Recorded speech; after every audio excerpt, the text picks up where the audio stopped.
Salmo de número 23, dos versos 1 ao 6. Assim diz a palavra de Deus: O Senhor é o meu pastor, nada me faltará. Ele me faz repousar em pastos verdejantes, leva-me para junto das águas de descanso, refrigera-me a alma, guia-me pelas veredas da justiça por amor do seu nome. Ainda que eu ande pelo vale da sombra da morte, não temerei mal nenhum, pois tu estás comigo. O teu bordão e o teu cajado me consolam. Preparas-me uma mesa na presença dos meus adversários. Unges a minha cabeça com óleo, o meu cálice transborda. Bondade e misericórdia certamente me seguirão todos os dias da minha vida, e habitarei na casa do Senhor para todo sempre. Amém. Senhor, estamos diante da Tua palavra, pelo que rogamos em nome de Jesus, na assistência do Teu Espírito, que o Senhor abra os olhos do nosso coração. Ajude-nos a entender o texto sagrado e a aplicá-lo à nossa vida, para que tenhamos de fato condições de nos apropriar daquilo que foi escrito. Socorre a Tua igreja hoje, Senhor, nos pastoreia, em nome do Senhor Jesus. Amém. Meus irmãos, o Salmo 23 é especialíssimo, talvez por ser o salmo mais conhecido de todos. É difícil achar alguém no nosso círculo de relacionamentos, mesmo descrente, que não conheça pelo menos as suas palavras inaugurais: o Senhor é o meu pastor. Bem, a porção inteira é classificada como Mismor le David, podendo ser traduzida como Salmo para Davi, Salmo sobre Davi, Salmo davídico, ou até, como coloca a NAA de modo mais tradicional, Salmo de Davi. Esse é o título de 73 salmos do Saltério. E embora seja comum nós vermos descrentes conhecendo as suas palavras, decorando as suas casas e até tatuando o seu próprio corpo, eu me vejo na obrigação de esclarecer que o pano de fundo é de caráter relacional, ou seja, pressupõe a relação íntima de Deus com o seu povo, numa linguagem de aliança ou de pacto que Deus tem conosco. Logo, ao ler Senhor, por amor do seu nome, tu estás comigo, bondade, misericórdia e outros itens, entenda, há um pressuposto de que o leitor seja crente para poder se apropriar do que está escrito. Ele é, portanto, um salmo de confiança pessoal de um crente no Senhor. A sua mensagem central eu gostaria de proclamar para os irmãos aqui. Ela é a seguinte: do vale à mesa, o Senhor da aliança cuida plenamente do seu povo. Do vale à mesa, o Senhor da aliança cuida plenamente do seu povo. Muitas das pessoas que leem ou até estudam este salmo conseguem apenas visualizar a imagem de um pastor cuidando de suas ovelhas. Mas o salmo fala mais do que isso. Existe uma outra cena que precisa da nossa consideração. O texto apresenta duas facetas. Sim, em primeiro lugar, dos versos 1 a 4, o Senhor da aliança como supremo pastor. Mas do verso 5 ao verso 6, veremos o Senhor da aliança como anfitrião de hospitalidade perpétua. Começando com a primeira porção, versos 1 a 4, o Senhor da aliança como supremo pastor, eu quero convidá-lo a apreciar a abertura tão conhecida dos Salmos. A abertura mais conhecida, mais amada do livro inteiro. O Senhor é o meu pastor. Uma declaração muito simples, mas impressionante. Note que o termo Senhor se encontra em caixa alta, traduzindo o hebraico Yahvé, o nome de Deus relacionado à sua atividade pactual ou de aliança. Via de regra, quando ouvimos esse título Yahvé, o que nos vem à mente são considerações sobre a sua soberania, sobre a sua glória, o seu poder, sobre a sua singularidade, e deve ser assim mesmo.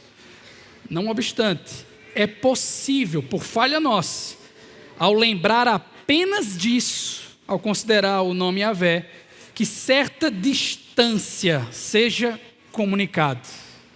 Porque Deus, para muitos, está lá, com sua majestade, com sua magnificência. E eu estou aqui, tendo que correr atrás de tudo. Mas aí vem o autor do texto, o rei Davi, cheio de poder e glória no exercício do seu ofício, dizendo: eu não sou autônomo, eu não sou independente, eu não sou o mesmo monarca com muitos recursos suficiente. Eu sou ovelha, o Senhor é o meu pastor.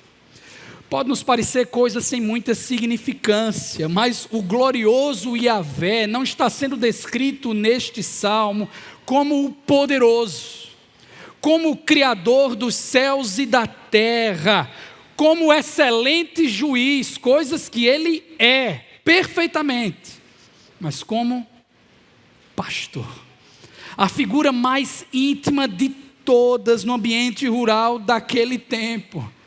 O Senhor da aliança está próximo, extremamente próximo do seu povo, e isso individualmente.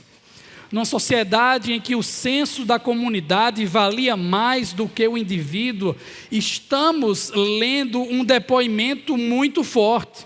Ele é o meu pastor, ele conhece o meu coração, sabe das minhas necessidades, eu sou totalmente dependente dele. Assim, Yahvé tem sido classificado desde Gênesis 48:15, quando Jacó disse: ele é o Deus que tem sido meu pastor durante a minha vida até este dia. Ainda de acordo com Asaf, Salmo 78, verso 52, essa mesma imagem de Deus como pastor simboliza a ideia do êxodo do Egito. Conforme diz o texto, o Senhor fez sair o seu povo como ovelhas e o guiou pelo deserto como um rebanho. Portanto, em toda a história de Israel até então, dos patriarcas a Moisés, de Josué aos reis, não houve cuidado negligenciado, não houve necessidade ignorada. Pelo contrário, Davi está convicto, histórica e teologicamente, por causa da aliança: o Senhor é o meu pastor, nada me faltará. Duas coisas aqui. Quando se fala no termo pastor, o original pressupõe uma ideia de particípio, ou seja, de movimento, de constância. Uma vez pastor, sempre pastor. Uma vez cuidando de mim, sempre cuidando de mim. Para além disso, quando se lê nada me faltará, o texto literalmente traz nada eu faltarei, ou eu não faltarei nada, na primeira pessoa do singular mesmo. Que ideia estranha, não? Sobre isso comenta o Dr. Luiz Saião: a questão não é só a falta das coisas em si, mas como eu reajo diante da provisão que Deus me dá. Em outras palavras, irmãos, o Senhor é o meu pastor continuamente. Eu não sinto falta de nada, pois estou satisfeito com o que Deus me deu. Na porção em análise, este pastor supremo se envolve em três vertentes. Vamos por partes. Em primeiro lugar, temos provisão. Ele me faz repousar em pastos verdejantes, leva-me para junto das águas de descanso, refrigera-me a alma. Ovelhas, nós sabemos, são animais herbívoros, comem de pastos, bebem de águas. E o pastor concede sustento costumeiro, ordinário, diário para as suas ovelhas. Com um detalhe: não é capim velho misturado com qualquer tipo de mato.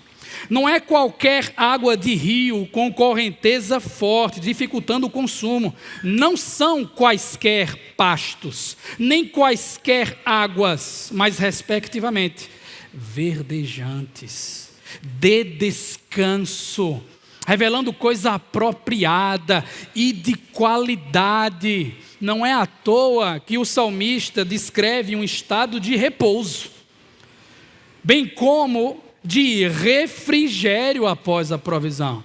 Ele está satisfeito. Ele está satisfeito com a provisão do alto. O faz descansar, o faz ser restaurado. Satisfeito. Assim como você, deitado na rede de sua casa, de bucho cheio, para tirar um cochilo depois daquela feijoada de domingo. Provisão em primeiro lugar. Em segundo, direção. Guia-me pelas veredas da justiça por amor do seu nome. De trás para frente. Por causa da sua reputação, por amor do seu nome, uma vez que ele cumpre aquilo que promete, ele é fiel, o pastor conduz, lidera, dirige as suas ovelhas no caminho correto. O pastor conhece o solo em que está pisando. Ele sabe o destino e projeta um trajeto correto para que as suas ovelhas possam seguir. Na teologia dos Salmos, é provável que isso precise ser associado ao primeiro de todos, que diz: bem-aventurado é aquele que não anda no conselho dos ímpios, não se detém no caminho ou na vereda dos pecadores, nem se assenta na roda dos escarnecedores. Pelo contrário, o seu prazer está na lei do Senhor, e nesta lei medita de dia e de noite.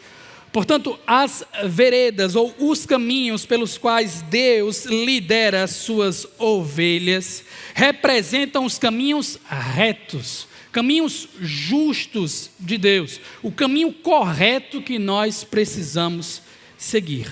De todo modo, o ponto mais importante aqui é que as ovelhas são dirigidas em segurança pelo pastor. Afinal de contas, existem muitas ameaças. O que nos leva à terceira consideração: proteção. O Supremo Pastor se envolve com provisão, com direção e com proteção. Verso 4: ainda que eu ande pelo vale da sombra da morte, não temerei mal nenhum, pois tu estás comigo, o teu bordão e o teu cajado me consolam. Talvez o ápice do Salmo de Davi. Meus irmãos, a primeira disciplina da qual tive aulas no seminário teológico foi geografia bíblica.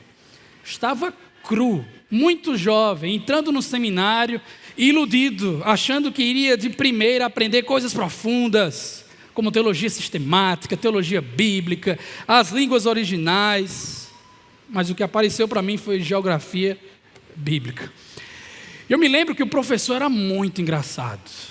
Ele, de 20 em 20 minutos, em todas as aulas, repetia: alunos, eu quero que vocês acreditem que essa disciplina é importante. O problema é que ele fazia isso em tom de ironia. Pelo menos foi assim que eu interpretei por muito tempo. Mas, surpreendentemente, o conteúdo das suas aulas era denso. E ele conseguia demonstrar uma relevância absurda para aquilo que estava sendo ensinado, chegando a me convencer que, de fato, estudar sobre geografia dos tempos e dos lugares na Bíblia é muito importante para compreendê-la. Em especial os textos poéticos, como o livro dos Salmos. Ele está cheio de imagens e de referências específicas daquele lugar, naquele tempo. Nós sabemos que o relevo de Israel é extremamente irregular, como resultado de processos geológicos de erosão a longo prazo. Por exemplo, por um lado ao norte nós temos o Monte Hermon, a 2.800 metros de altura. Por outro, temos o Mar Morto, situado a 400 metros abaixo do nível do mar. Colinas altíssimas e vales profundos. E no meio deles, justamente, as ravinas. Preste atenção, as ravinas, o pior pesadelo das ovelhas. Na linguagem popular, ravinas são buracos imensos no solo, abertos pela água da chuva, produzindo obstáculos de metros, às vezes até indicando a entrada de cavernas, ambientes sem muita luminosidade.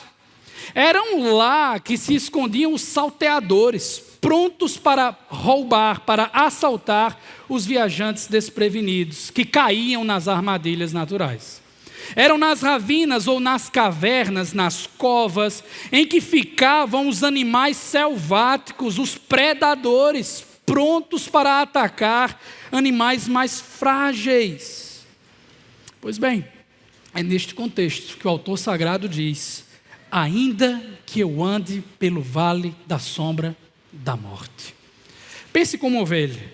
Ainda que eu caia num buraco enorme, ainda que eu capote para dentro de uma caverna perigosa, no escuro subterrâneo, ainda que diante de mim estejam leões, leopardos, hienas, chacais, lobos, ainda que na minha frente estejam os piores bandidos querendo me prejudicar, ainda que eu ande no vale da sombra da morte, não temerei mal nenhum, pois tu estás comigo.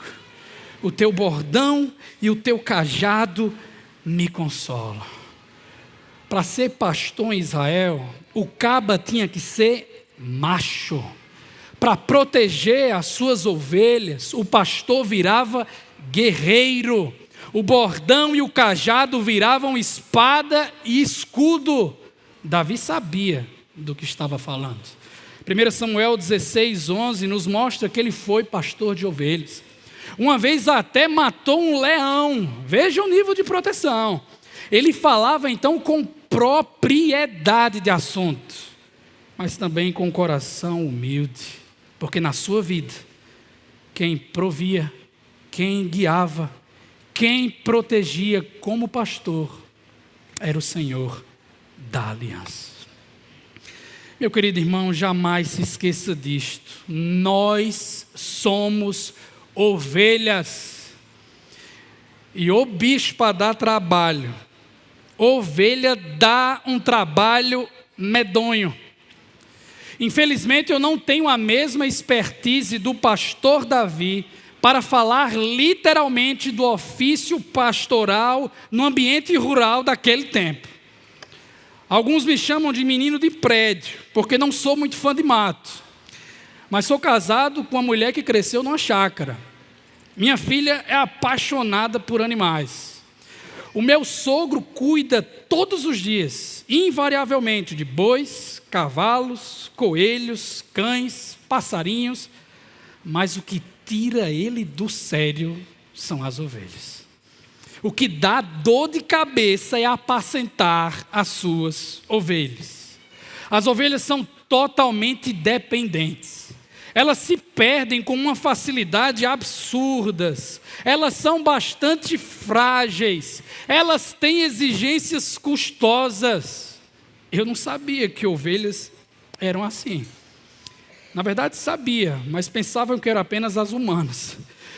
Porque eu, ovelha que sou, eu tenho essa tendência de me apartar do rebanho para explorar as coisas lá fora, sem a mínima noção do perigo.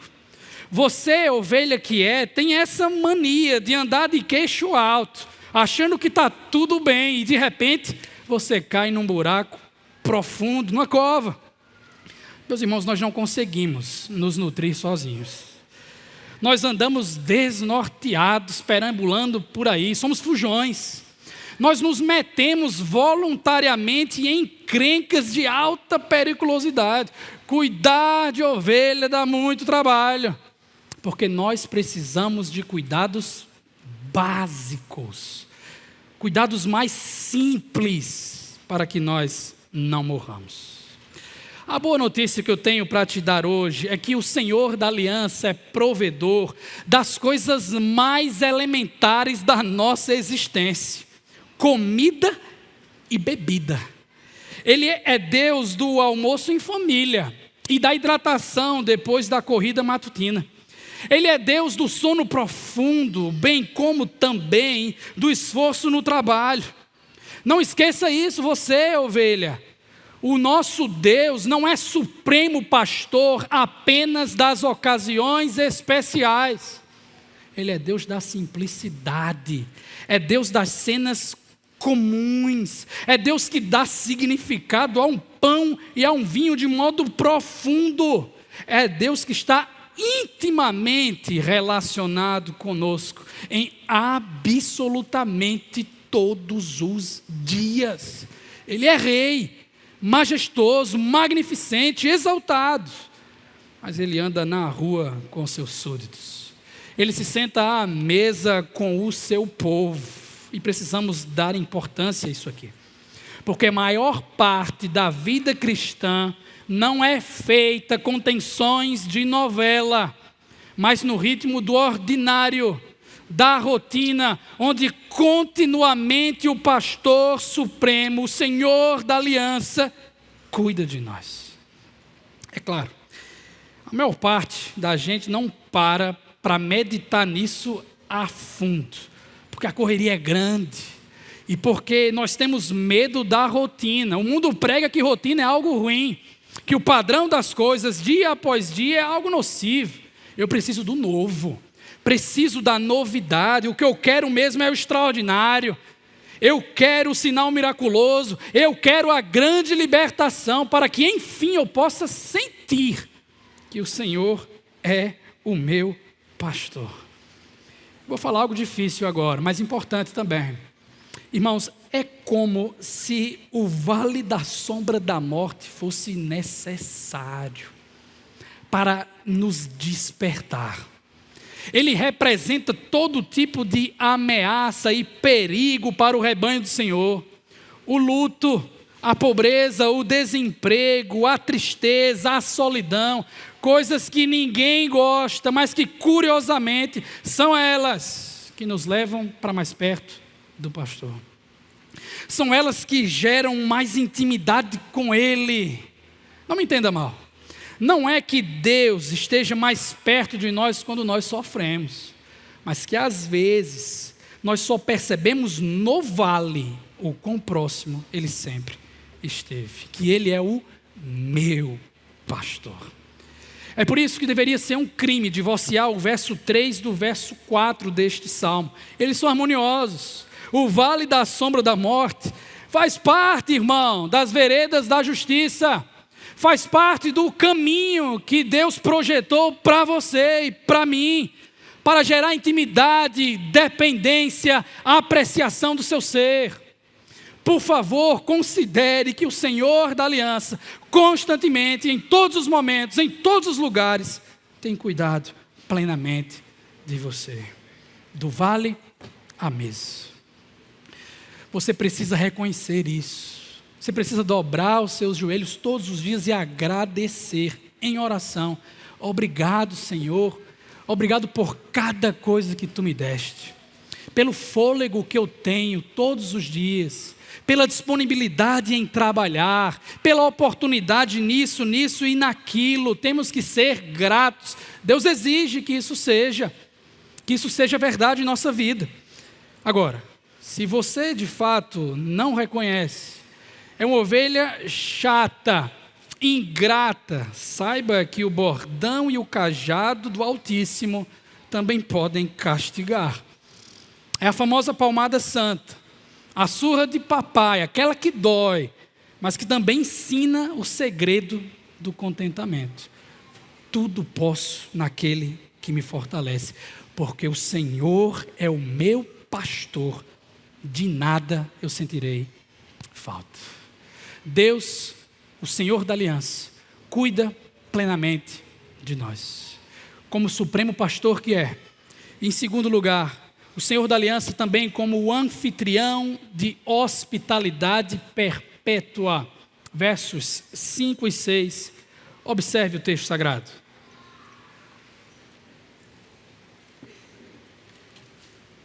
Numa rápida lida, nós já percebemos que a cena mudou. A figura do pastor, a imagem rural, já não são mais suficientes para expressar tudo o que o salmista gostaria.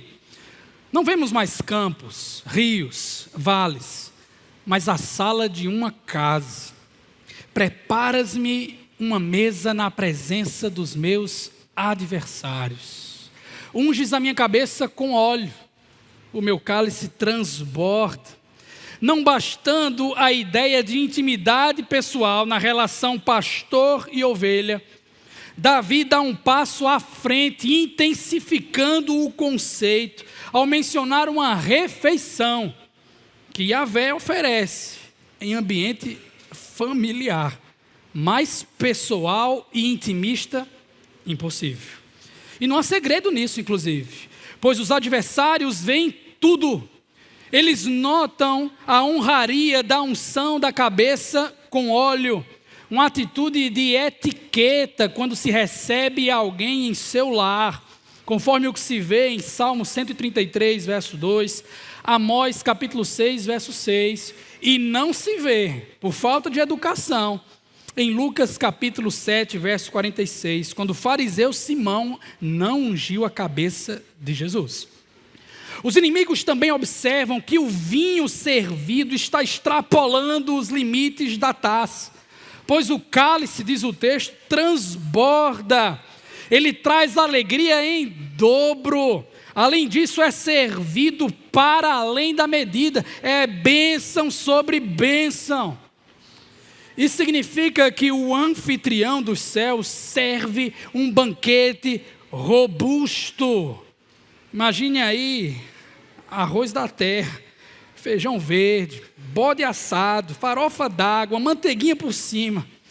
Bênção exagerada, a ponto de deixar os adversários babando de inveja.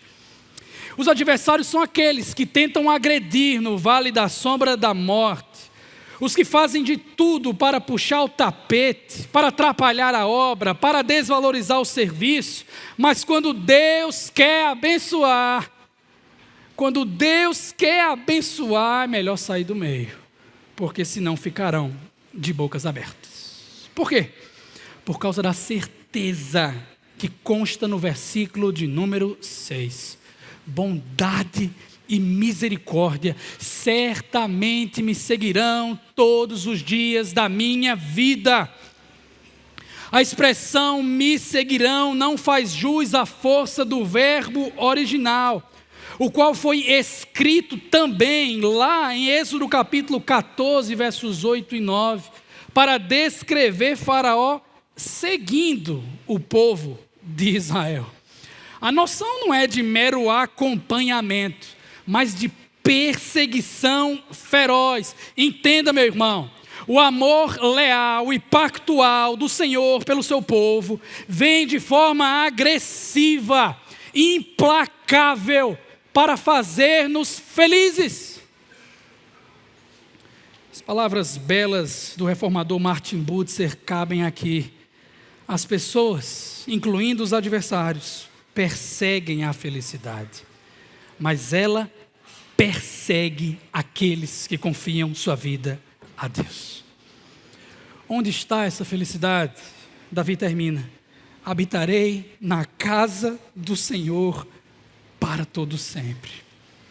A maior esperança dele em estar plenamente satisfeito e feliz não está em uma viagem para as Maldivas, em chegar ao topo da sua carreira profissional, nem mesmo em desfrutar de paz na sua família, mas na simplicidade de uma pequena tenda, com cortinas e cores vivas, chamada tabernáculo, a casa do Senhor naquela época.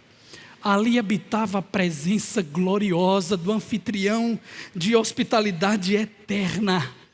Quando se dirigia para lá em peregrinação, ele cantava: alegrei-me, pois me disseram, vamos à casa do Senhor. Salmo 122.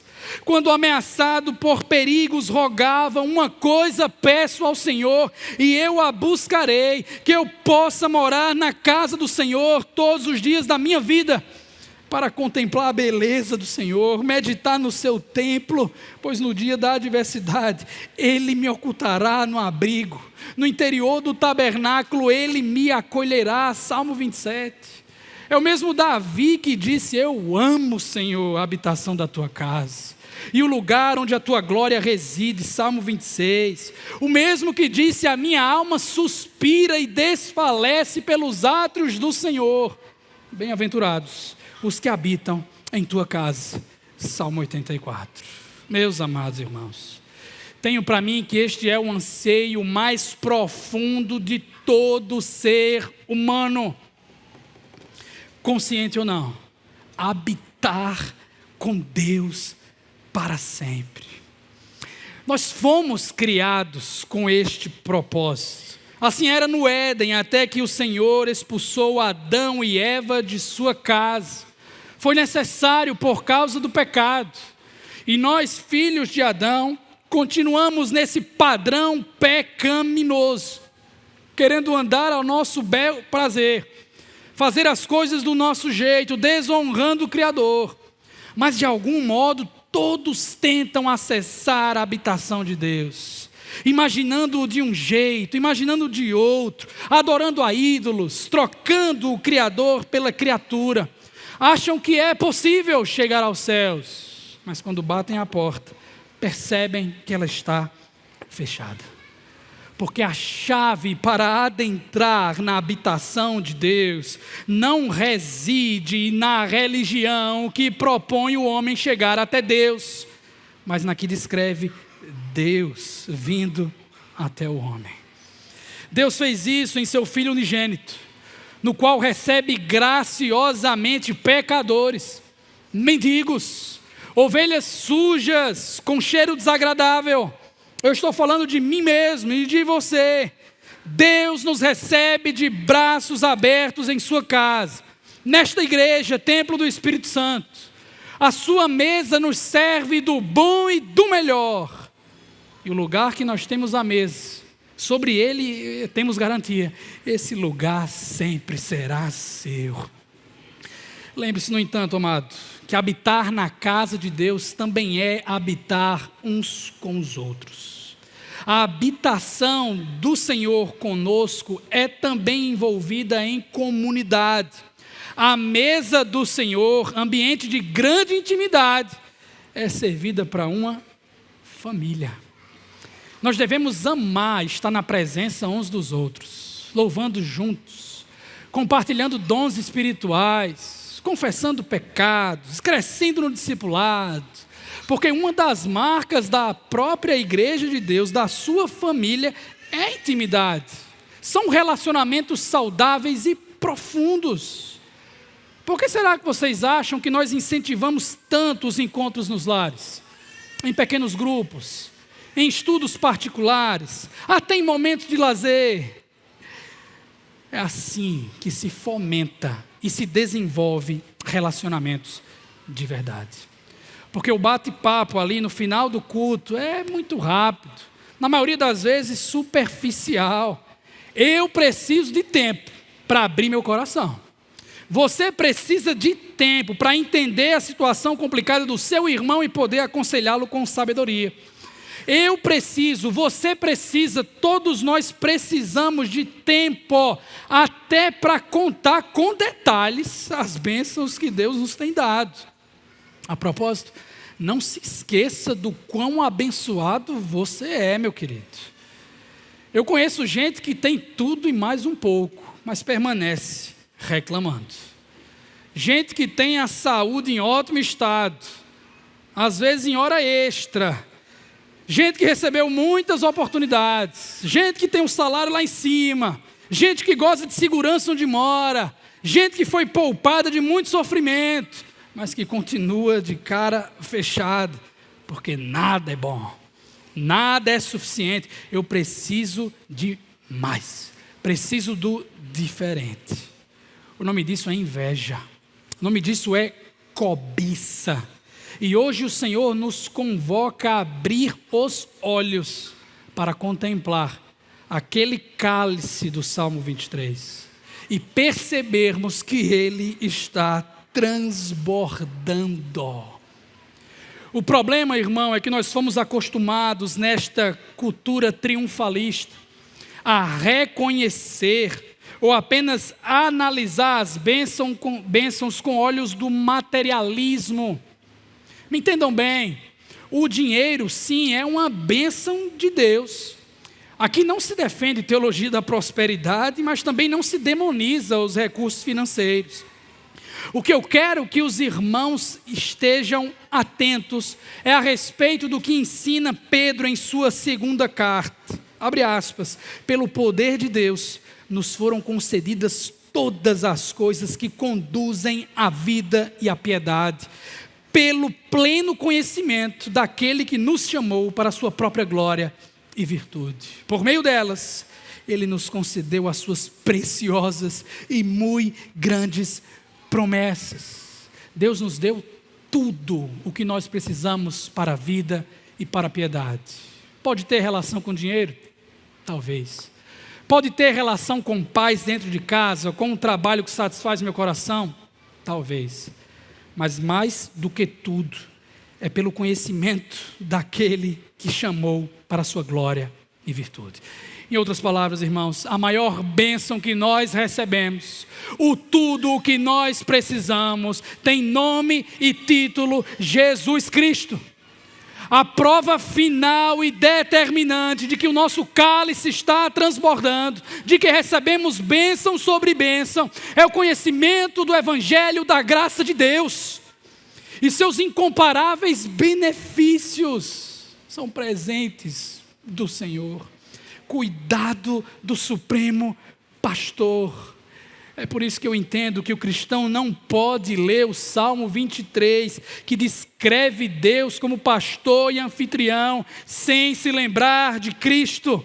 A maior bênção que Deus nos concedeu foi preparar uma mesa em que foi servido o Cordeiro Pascal, o Cordeiro de Deus que tira o pecado do mundo, que tira o meu pecado.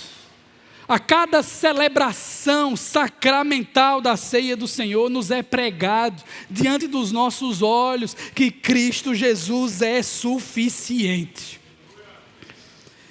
Antes de ser morto, o santo e puro Messias não se recusou a admitir e a receber à mesa publicanos e pecadores. Preciso te dizer que as coisas não mudaram hoje. Você que nos ouve hoje, talvez visitando pela primeira vez, ou ainda sem um compromisso com o Senhor, escute. Você pode se considerar o pior dos pecadores, ou ser considerado assim. Você pode se ver ou ser visto como alguém indigno por conta de suas práticas. Mas Jesus hoje te convida a se assentar com Ele. Não é que a porta agora esteja aberta e por isso você tem que entrar, mas que Cristo é a porta. Cristo é o caminho, Ele é pastor e caminho e também trajeto final. Você anda triste, irmão, e sem esperança? Saiba que em Cristo Jesus a felicidade que persegue os crentes alcança seu alvo. Pois ninguém cuida tão bem de nós. Ninguém nos faz tão felizes como Jesus. Em nada e em ninguém a bondade e a fidelidade de Deus são mais evidentes. Pois Jesus disse: eu sou o bom pastor, eu conheço as minhas ovelhas, elas me conhecem. De fato, nós conhecemos o nosso supremo pastor. Ele é aquele que nos refrigera a alma com o Evangelho, que nos nutre com fartura. Sobre as questões materiais, Ele mesmo diz: não se preocupem com a vossa vida, quanto ao que irão comer ou beber, eu vou prover. Na presença dEle não sentiremos falta de nada, pois Jesus é o nosso guia, mesmo nos momentos mais difíceis. Jesus é o pastor que nos conduz no vale da sombra da morte. Ele também é Emanuel, Deus conosco. Ele também é Deus guerreiro, imponente a nos defender de todas as ameaças. As minhas ovelhas ouvem a minha voz, eu as conheço, elas me seguem. Eu lhes dou a vida eterna, jamais perecerão, ninguém as arrebatará da minha mão. Pregue isso ao seu coração, especialmente você, irmão querido, que está distante do pastor. Você que por algum motivo se afastou, abriu a porta do mundo, está encantado com aquilo que está encontrando lá fora, mas hoje sente seu coração incomodado. Pregue isso ao seu coração, ovelha perdida, porque Jesus deixa as 99 para salvar você. Caiu numa ravina, meu irmão, está ferido, está com medo dentro da caverna. O bom pastor pula no buraco, ele desce a lama para te salvar. Ele é o bom pastor que dá a vida por suas ovelhas. Ele morreu por mim, ele morreu por você, para nos oferecer hospitalidade perpétua, habitação gloriosa, satisfação eterna com a sua provisão. Que hoje reconheçamos isso, sim, igreja, mas também individualmente. O Senhor Jesus é o meu pastor, eu não sentirei falta de nada, porque Ele é suficiente. Feche os seus olhos, baixe a cabeça, vamos orar respondendo à palavra de Deus, com gratidão e renovo de compromisso.